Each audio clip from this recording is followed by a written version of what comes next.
ask you about getting your 300th win. Nah. No, that doesn't matter. 301 will be just as good as 300, 299. They're all the same. You know, I don't really think about stuff like that, to be honest with you. I'd have had no clue if you guys wouldn't have told me. I'm interested, what are we, 20? I'm interested in our 24th win. That's what I'm interested in. Having a great season, the kids are working hard. I like to make it all about them. You know, I think they've earned it. Kids doing the right thing and playing to win, they've earned it. They should be talking about them. Fair enough. Well, I talked to, you might want Jimmy Leon yesterday about you. Can you just maybe give a sentence or two about his influence on you? You're making me think way back. Oh yeah, I mean, you know, I was trying to figure out what I wanted to do a long time ago when my playing career had screeched to a injury-riddled halt. And you know, when you're young, you're trying to figure it out. But the day the first day I went to Woodward with Jim Leon and Dennis Bettis, there was a lot of us there, Jeff Brandt, I knew I was home, because everybody had the same goal in mind: help kids get college scholarships, and we all love basketball. In the meantime, we won a whole lot of games, but Jim was way more about helping kids get scholarships and doing the right thing. Study hall was mandatory.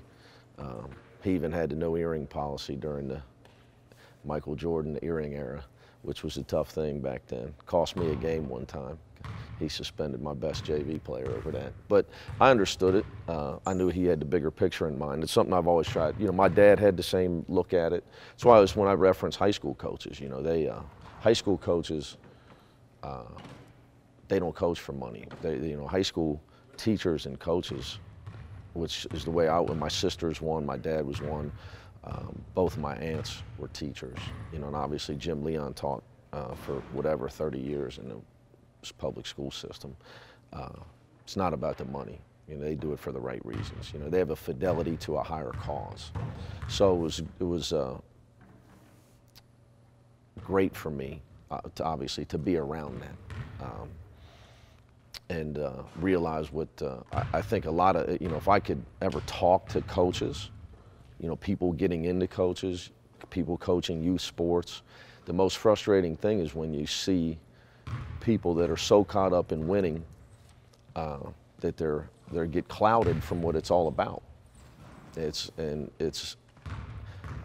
know, you hear young people talk about, you know, they're knocking their child's 5th grade coach.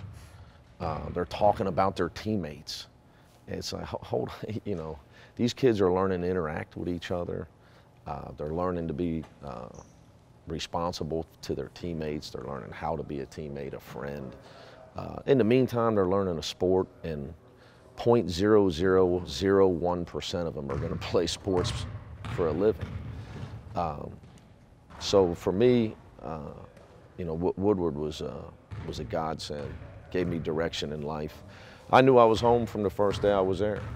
So I was very, very fortunate to be with Jim and like I said, all the other guys that were around there. Dennis Bettis was a guy that helped just as many kids in the community as well. He just wasn't the head coach. So it's just a great time in my life. Great time in my life. We had a lot of fun. Didn't have any money.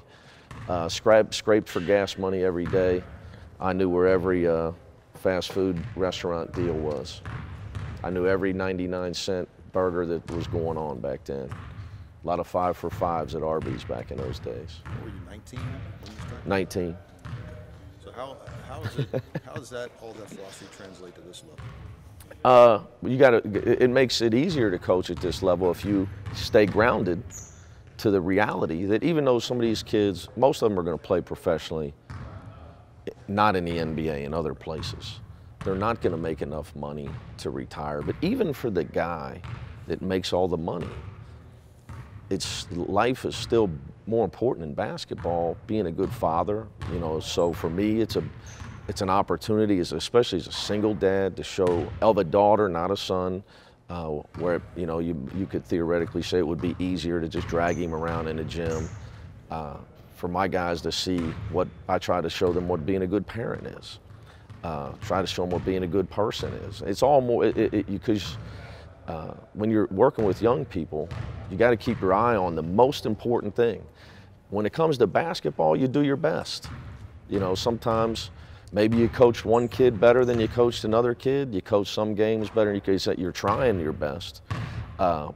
But there's nothing more important when you're in a position of authority over young people to make sure that they understand what it's really about. That getting your education and being a good person, and because if it's about money and just get wins and everything that it shouldn't be about, then that's what they think life's about. It's not about being a good person. It's who can I get what from all the time, and it's just it creates a terrible culture. So at least that's how I look at it. And I go all the way, obviously I watched my father for years be about the right things, and then that's why I was so comfortable when I went with Jim at Woodward, because it was the exact same thing. Now he's from the West Side, so not a surprise. Is that a big part of your recruiting pitch? And it is, but it doesn't always work in our favor. Which is fine. If you don't want me to, I tell people I do my best as a coach. You're not always, parents, you're not always going to, because your son's not always going to play. He's not always going to score, and he may not score as much as you want. But I do my best to try to make him a better man and teach him what life's about. If that's not on your interest list, then we're probably not going to be your school.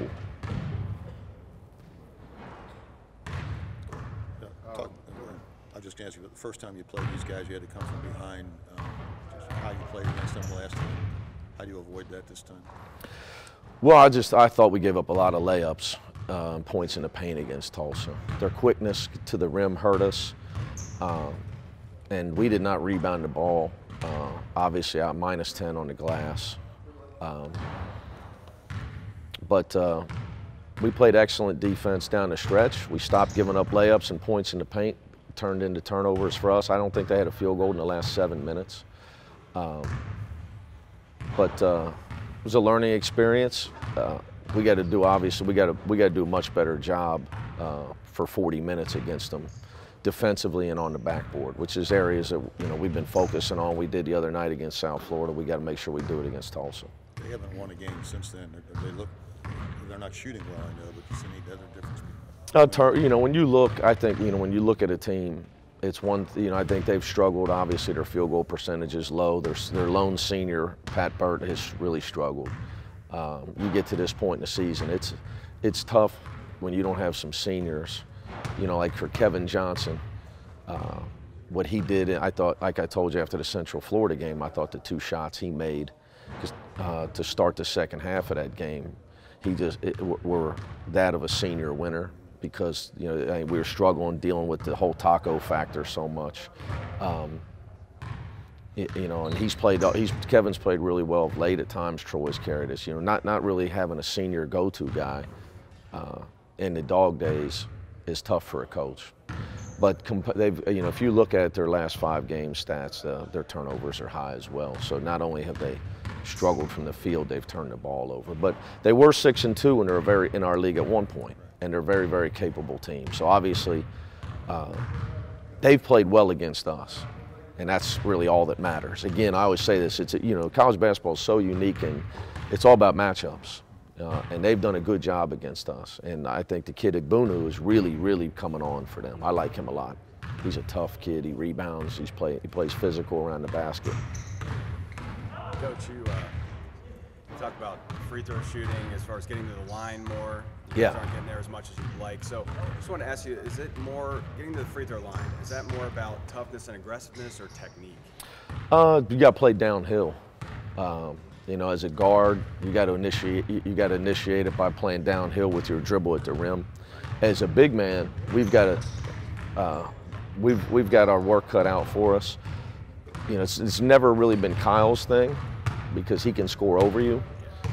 Gary's the guy that I think, is getting a lot of contact, and he has got to. There becomes a point where when the contact happens, if you don't go through it and force the official to call a foul, at this time of the season, they're not going to call it, especially on the road. You've got to force them to call it. So as you're getting bodied up, you have got to play through the contact at the rim. So it's something we're going to, we just continue to emphasize, show them on film, continue to work on. Jaron Cumberland's a guy that does a great job of that. When he's at a point of contact, he always tries to play through it. Now it gets, at times it gets him in trouble, get a charge here or there, but he definitely doesn't shy away from it. Sacrifice a few charges for yeah, free throws? I think Gary's first charge would be his next. Next charge would be his first. Yeah, or his first charge would be his next charge. You like that? I'm not sure. You got me rattled. I get you. I think they're both correct. You might be right. I just chose to say it then. But you said points in the paint are really the key down the stretch here, right? Well, I just think, I've been saying this all year, you can't live and die outside the line. You can't live, just because we have a skilled team, we pass the ball, we tend to take care of the ball, we can make shots. There comes a point where you got to go get a tough basket. Yeah.